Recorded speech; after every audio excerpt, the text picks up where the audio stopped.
زي ما انتوا طلبتوا تشكيلة النادي الأهلي أمام الزمالك، المباراة اللي هتلعب بكرة الساعة 9:30 على استاد القاهرة الدولي. بس قبل ما أقول لك يا ريت تصلي على النبي وتعمل لايك للفيديو.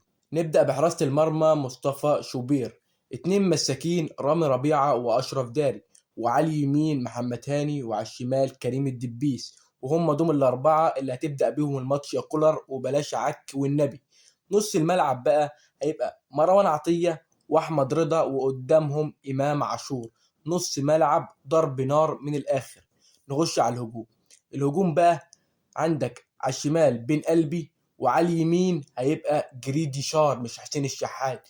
نبدأ بجريدي شار على اليمين، ومهاجم وحيد السفاح ان شاء الله هيسجل جول بكره، وسام ابو علي. وهي دي التشكيله اللي لو بدأ بيها مارسيل كولر المباراه نقدر نفوز على الزمالك 3 او 4 مستريح. وبالتوفيق ان شاء الله. وما تنساش توقع نتيجة الماتش في الكومنتات، عشان اللي توقع نتيجة الماتش صح هطلع الكومنت بتاعه معايا في الفيديو الجاي.